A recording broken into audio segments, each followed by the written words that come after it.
Hello guys and welcome back. And today I'm going to introduce you to Daniel Nilsson. And Daniel is the co-founder of NuLink. And today we're going to talk all about NuLink. But before we can do that, we have to introduce him, of course. So maybe it's a better plan that Daniel introduces himself. Welcome, Daniel. Thank you so much. First of all, tell us, who are you? That's a good question. So that I ask myself every 6 months. No, I'm just kidding. No, I love to build companies and I love to build products and services. And from a historical perspective, I actually worked 10 years in IT security. So I joined the founders of this company, and it was an insane journey. We bought 5 companies. We almost went bankrupt with 15 minutes, a little bit of time. We introduced the company to the stock market. I traveled all over the world. In the end, when I left, it was after 9 years. So then we had 68 employees, bought by a big American company. So super nice in the end, but it was a lot of work to get there. A lot of work. But then after that, I joined other startups. I was in medtech. I've been to value-added services. And then after a while, it's like, why am I building everybody else's dream? I should build my own. So where it all started, because it's a different world, I guess, than you have used to be in, like the cryptocurrencies and blockchain world, where it all started for you. Yeah, so that's actually funny. I heard about it and stuff like that. I was not so introduced to it, but I do love technology and all these things. So it's kind of like going to be a long story, but one of the co-founders and my partner, his name is Noel Braganza. So he's like pretty cool guy. He's originally from India. He could be a singer. He was actually like doing text and stuff like that. And it's like, no, I'm going to be a designer. So he moves to Milan, of all places on the planet, studied there. And then he's recruited by MIT. Design lab in Boston. I mean, the first job, right? It's just first job. Yeah, exactly. My first job was not so good. Anyway, so he, but then when he was there, he was recruited by a company called the Techno Creatives. And when he's working with Techno Creatives, this guy who's the other NuLink co-founder, David, come to him with another project. And he's like, dude, I want to build like autonomous wheelchairs and park benches and stuff. And he's like, okay. And they work together and they designed this entire concept, which is insanely cool. And it's actually run all these specific problems that is existing in the world for privacy and security. So that's kind of like how I was introduced. And I'm like, crypto what? Crypto, yes. So I had to read up on everything and try to understand all this stuff. And it's been so exciting. I learned so much. It's amazing. I mean, I'm a more practical guy, I think. So I guess I come with that perspective of everything, but of course, very techy at the same time. So yeah, I mean, depends on how you see it, but. All right. So you're not really, how can I say it? It's all a bit new for you as well, crypto. Exactly. So can I ask a personal question? When you got introduced by the other team founders, which crypto did they shield to you or something? Which crypto what? In shield? Did they shield to you like Daniel? You have to buy this or you have to look into this. Oh yeah, I may have bought. So I decided that I will only invest in things like an effect. So I invest in things that have a connection to NuLink, where I know that we will actually increase usage of these specific services or coins or whatever it may be. So that's what I choose to invest a little bit in. I think that is like, I know like I'm a hard worker. I fix things. I get shit done, literally. Hope that was offensive. So I thought that is what I'm going to invest in. So anything that you see connected to NuLink is what I simply invest in, nothing else. Okay, and we will come back at that later. But first of all, I can see you have pretty much hair still left. So yes, I mean, it's all disappeared. So I'm invested for more than 5 years, so this is what's going to happen. So. So amazing. So basically the team, the co-founders and all, they found each other on, a very, nice way. Yeah. But then you choose to be, you choose altogether to build a project what's going to focus on encryption and the security part of the blockchain data aspect. So first of all, how important is encryption or that kind of service that you are going to deliver for this industry right now? I think it's, I mean, from my perspective, it's super important. So when I worked for this previous company called Nilsson, and today it's actually called Appgate, I mean, security exists everywhere because we need it so much for different kind of applications. Of course, at levels, we can talk about that. I can talk about this for 1 hour, so we have to be careful here, but it's very important. So in some cases, we need kind of a security encryption or privacy to, protect things. For example, your private pictures with your spouse or partner, whatever it may be. You don't want to like show it to the world. You want there's some privacy, but at the same time, it's not like a catastrophe if a picture comes out. You publish some of them on Facebook. Only the pretty ones, of course, where you only the pretty ones and the edited ones. Yeah, the edited and pretty one. So that's like one level. Like there needs to be security, but it doesn't have to be so like secure. But then, for example, we have let's imagine you're a psychologist and you are meeting all these kids. They have been out for trauma and like very problematic things, and you need to make notes and you need to save these notes somewhere. So you maybe use some system or computer and data and stuff like that. Yeah. And in those cases, security is extremely important. And it is not, I mean, there is no value for humanity that it should be open in any way or form. It needs to be super protected because, somebody could get very sad or they could be threatened or things can happen. So simply when it comes to data and security, if we want actually, blockchain and everything to be really used, we need to implement it to ensure that it can be having as many use cases as possible. Because a lot of big companies that handle sensitive data are looking for, of course, alternatives to how they can do things. Yeah. So I would claim it's super important in my world, but I'm a little bit biased, so maybe you can't, Yeah, no, well, we all know eventually now that blockchain data is just transparent. Yeah. It's just as transparent as it can get. And yeah, it's a big plus, of course, but also, like you said, someday stuff will be built on the blockchain and it's more sensitive for being public. So yeah, give us a short introduction about NuLink, how they're going to facilitate the encryption service for those who need it and how it a little bit works. Yeah, exactly. So the idea of NuLink, there are some kind of important base things. First of all, security and encryption and privacy is difficult. Imagine that you have a startup and you want to have it. Like, where do you even start? And you have to hire an expert, and that expert is going to be super expensive. Like, there's a lot of problems. And it's funny, those problems that existed with security back in 2001, when 2003, when I joined CryptZone, they exist still today. It's called big data breaches, 150,000 credit cards, like all these problems are still there today. So when it comes to this, really what we want to offer is an API that you as a founder of some decentralized apps or similar can simply plug into your product, and you get access to the most modern, the most brilliant, the most smartest tech available. It's open sourced, so anybody can check it and control that it works. It is, opened, so that's very nice. You can actually implement this kind of security into your product. And we have made sure everything works, is connected, and it's like one single package with everything in it. Encryption keys, the encryption itself, how to handle it, how to kind of handle the privacy settings and everything else. That's the core ID.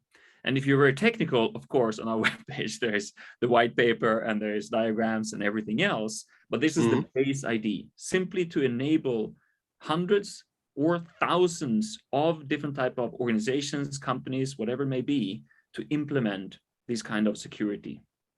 Okay, very nice. And in my opinion, there's definitely a need for that on this moment. The industry is getting major by day. And yeah, it's one of the aspects missing indeed. So we saw that you already have close ties with NuCypher, and we are already familiar with NuCypher. Tell us about that. Tell us about the involvement of NuCypher in NuLink. If you can. Yeah. It's no secrets. It's like, so what happened is we actually like in the beginning, you know, we're talking and we applied for this kind of to get funding and things like that. And you do that publicly, and NuCypher found our application for the Web3 Foundation. And they're like, guys, you know, don't develop that part yourself. We use our stuff instead. And that's kind of how it started. And then we kind of like, yeah, that's actually a pretty good idea. You don't have to build the entire world. You know, there's like one part what we want to build, somebody else have already built. So like, yeah, that totally makes sense actually. And it would increase kind of the value of the service that we will provide much more, like, because they solve thousands of problems that we would otherwise have to solve. So we started to collaborate, and today our collaboration is very deep because we have calls and chats every day between engineering teams and things like that. And the founder, McLean, he also is an investor into NuLink, so that's like obviously extra fun. So I think that's kind of super nice. And their approach, I mean, we like them a little bit different. They are more into those encryption keys and kind of how to handle that and the security around that. But I mean, it's not easy to use it. Like, it's not that you like, it's not plug and play. I can tell you that. No, so we want to do we want to do the plug and play. We want to enable multiple technologies, multiple kind of blockchains, multiple everything. So the person that are using our technology is more plug and play, and they can pick what they need for their specific project. If you want to have central storage of your data, have central storage. It's not a problem. Or maybe you want decentralized storage. You can have decentralized storage. So we will simply offer a wider package where NuCypher, they want to focus on their keys and what they do best. So especially, I would say. Amazing, amazing. So like NuCypher has, I see NuLink has a token as well. So if I'm going to imagine your products, which you have told me right now, where does the token, the NuLink token, comes in? And what will be its role? Yeah, exactly. So we need to look into detail here when it comes to this. So there are multiple things that we will use this token for. So it's going to be called NLK, and I think there's like a total of 1 billion of them. So don't stress out. There's plenty of them. There's plenty of them. Yeah, that's what I'm just joking. Sorry. It's funny. So there are like kind of a bunch of use cases where it will be used. So number one is going to be used as a staking collateral for different kinds of providers. So we're building this entire package, and these providers, they can be proxies, watchers, computing providers, storage providers. Nice. Sorry. No, it's very nice. Go on. So the providers need to stake the NLKs in the NuLink network to provide services and obtain these kind of benefits. And meanwhile, they will bear the risk of NLK slashing in case of like penalty and all that stuff. So it's kind of like a nice design. So that's like the first one. The second one, they're going to be used as staking benefits for different kinds of providers where they provide proper services in the NuLink network. So they will be rewarded with NLKs in that case. And the third one is they're going to use as the NuLink network services fees. So users in NuLink who wants to use the service, like secure data storage, secure data sharing, and all this other stuff, we need to pay fees to the corresponding providers. And then it's going to be used in the election and voting of the on-chain governance mechanism in the DAO. So these are kind of like the 4 core things at the moment. And things can change, of course. We are constantly developing, improving, and fixing, but this is the base at the moment. And amazing. You basically blew me away by this, because the first thing I was thinking about is like the purposes of the Chainlink token. The first part of your utility is almost identical, and that's really nice, because the most time I think like, why is the token necessary? But this one blews me away actually, because you have to use it on 4 different levels. And when you talk about providing storage, for example, I saw that one also already, but this is like full package now. So the NuLink token is a very important key to work with NuLink, or to use NuLink stuff.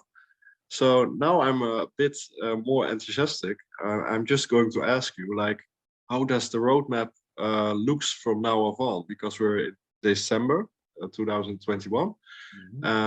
Yeah, I'm very enthusiastic myself. So now I just want to hear from you, like, how will this journey goes on? What's next? So I always check because we have like check-ins. So we are on time, thank God. As you know, with technology development, anything can happen. So the first thing we did is actually to start to build. So I said something like we applied and we won this like Web3 Foundation thing. So that's the first thing we have to deliver, and it has been delivered. So we have proven our ability to do things. And that was actually a Polkadot palette and launched in Polkadot Watcher node. So that was like the first thing we're gonna done. So it's done, delivered, fixed, all that stuff. And that was now in this, we are like Q4 2021, so that's right now. Then we have Q2 in 2022, that's the next big release. And that's the core library version 1. Okay, and that's going to be deployed on kind of like the watch network, the fully support PRE, the APIs will be released, and those will be released on the test network. So we're going to start then to kind of, make sure everything works. We're going to then continue 2 more quarters, and then on quarter 4, so in 1 year, we will then release version 2 of this library, and then it's going to be actually on the full network. So that's going to be super, super nice. And then after that, we're going to do additional releases. So we're going to do one in Q2 2023 and one Q4 2024. So full speed. And these are kind of like the highlights now. So I'm work with other things, who knows? So we are, so these are kind of the main roadmap. We are working on other things, of course, and things will change. So we are looking into kind of like, how can we make the market more excited? We are product people, so we have our own designers, developers, everything in house. The gray-haired guy. So we are looking into like, how can we make the market excited by creating our own products or example products or designs. So that's what we do a lot when we are looking into like, how do we do this forward.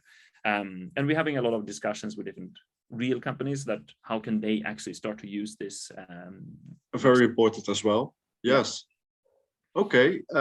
I dug a little bit deeper into your partners already. Now we discussed NuCypher, but I see a lot of backers for your project, including us. But I also saw some familiar faces like Vicent Ventures, for example, and CSP DAO. Can you tell us a bit more about the partners on the background or the people who work with NuLink currently? I mean, it's like, I'm a little bit shocked at myself, actually.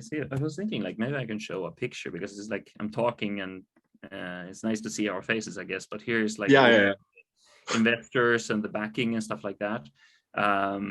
Look at all these like cute people. I think it's like an amazing collection, and I'm a little bit shocked myself since I've never been into this field, so I don't know these names. I think that we are very passionate people, and I think that have been coming through, I guess. And this passion is like seen, and it's like very experienced team. We love to create products and services and all this stuff. And I think that's why all these backers have chosen to join this. And we are getting a lot of help and advice, which is amazing from the community. And the community itself is also, by the way, growing like crazy. And like also awesome people. It's like you feel already that energy there, you know? It's because I don't know, like you who are listening to this, but if you have built a company before, like you are alone. Like it's like you sitting in your office and like sending emails, nobody replies, like you feel hate. Like I'm here, like suddenly you have some kind of cheering, like go. That's the very awesome part of cryptocurrencies and blockchain in general, because you have like a worldwide community, and they're always there. No matter when you join in, when you come online, there's always a big party going on everywhere. I mean, feels so nice, and you get a lot of extra energy, I must say, to come up with new ideas, and people help you to find collaboration. So some of people in the community have introduced us to different type of organizations or companies or that do super interesting things. I was introduced to this organization or this company that do like genetic information and storing of genetic data, and that's so interesting because that's exactly the same problem. It has to be stored secured, it has to be nice, it has to be tracking. I mean, have to have all these things. Super valuable. We have different type of companies that maybe use this for Visa card information, for example. You can actually use this technology to store that safe. And there's a lot of companies in the world that use Visa card information. And we're also looking into cars. So there's actually a big security problem with cars. So when you're driving, can imagine. When you're driving, and let's say you crash the car, there is data in the car that needs to be sent to the insurance company. So you don't think about it, but that data should be secured, because otherwise people could see, where you are and where you're driving and what have happened and all these things. It's like private information. So, I mean, so many interesting, exciting use cases for this, and the community and all these backers and everybody helping. I think it's amazing. It's so much more fun. Okay, now I'm just going to forward a little bit more. The community, they're waiting for their ability to get involved as well, to buy the NLK token themselves. Is there already a roadmap for that? Nothing is decided, so I don't dare to say anything. Of course, there are easy concepts here, so but it's very early on. So releases and stuff like that is next year of when it's there, but there's no date set or anything like that. But we do have about 20% of the tokens is reserved for all kinds of community incentives, activities, and all that stuff. And my suggestion is that you can join like Twitter, LinkedIn, Telegram, Discord, whatever channel you want. Everyone.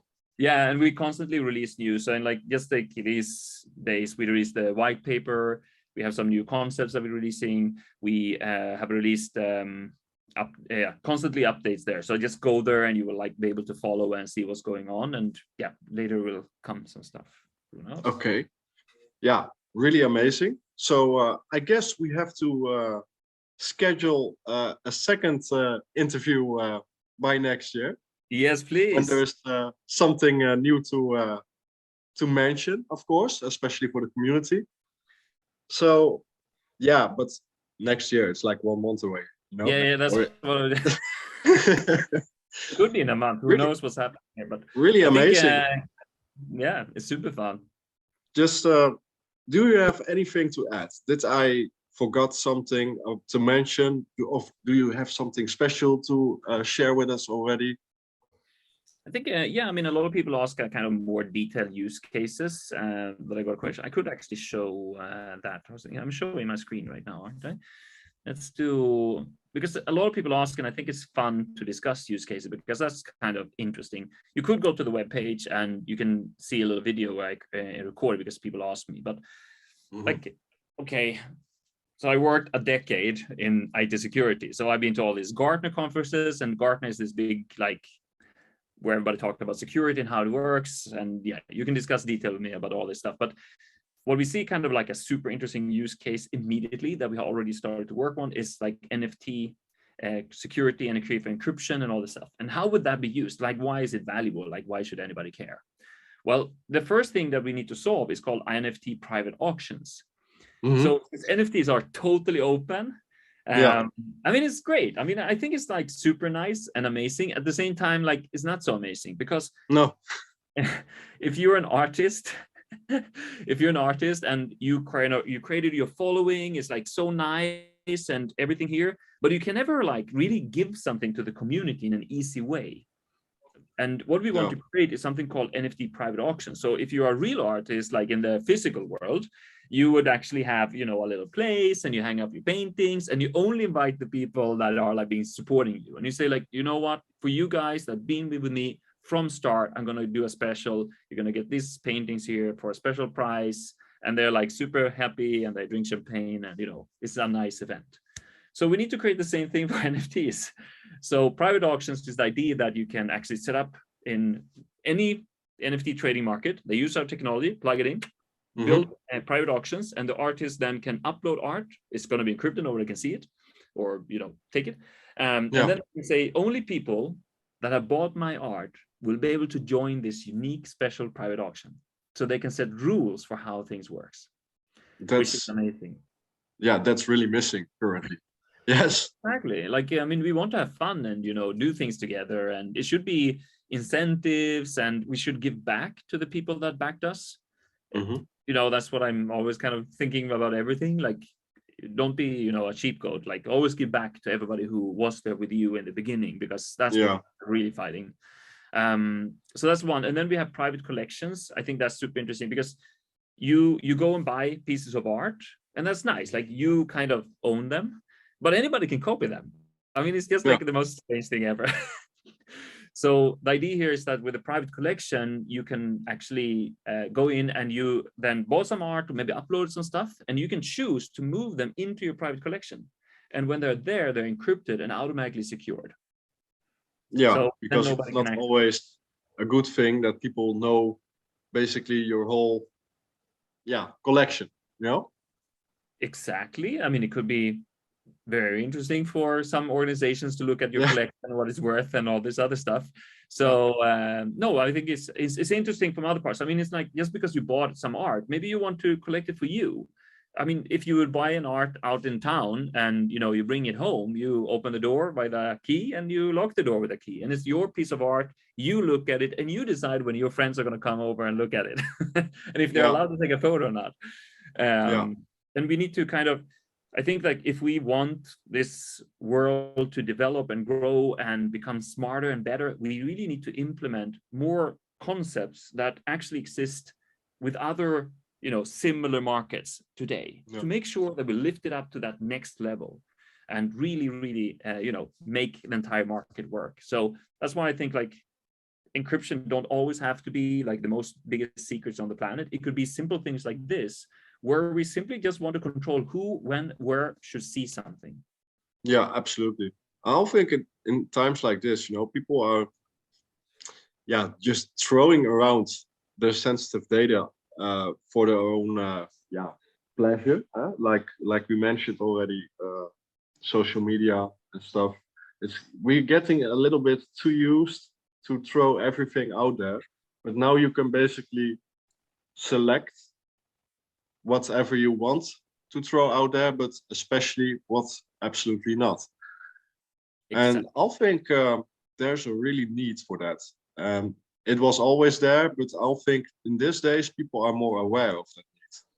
It's growing. Exactly. And I think the most interesting here is actually, like, normal. I mean, most people wouldn't think about what I said, but I actually said, well, you set a policy. Actually, you say, Mhm. for private auction, the policy will be that if this individual owns a piece of art created by this specific artist, they are allowed to participate. They don't need a password. No. It's policy-based encryption keys.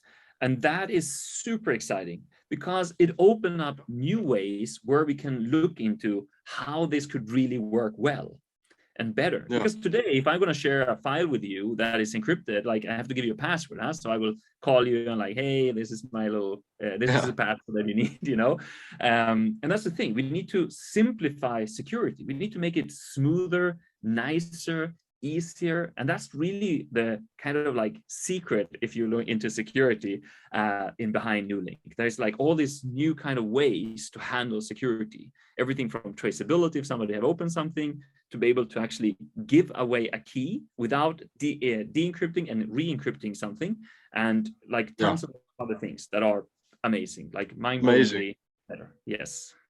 I really can't wait for you to show me more. So I definitely come back at you next year. I'm definitely going to ask about all of it next year, because this is really exciting. So can you mention once again where the followers of us and the people who are watching can see the stuff you are building, where you're going to put the announcements, where you're going to share your work with the audience? Yeah, I think, like, just go to nulink.org.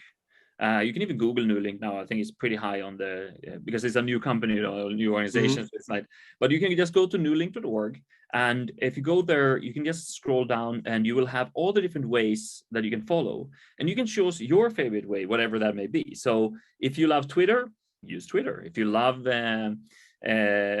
Telegram or GitHub, or a traditional newsletter we even have. So whatever way you prefer, you can go there. So NuLink.org, and go there, and but I think Discord is most fun. That's what I would recommend, to be honest. I'm personally not that active on Discord, but I know the most of us are. You know, Discord is like even better than Telegram. I still have to adopt it myself, but hey, I'm just hearing whatever I hear around me, and Discord Yeah. is amazing. And Telegram is a good tool as well. Like you said, Twitter. We're working a lot with Twitter as well because yeah, we have to reach the masses. And also a newsletter, Reddit. Yeah, it's all there. We are going to post every link under this video. And Daniel is going to promises now that this will be continued next year. Yes, of course. It's no problem. Thank you very much. Well, we're going to wish you the best of luck in this phase.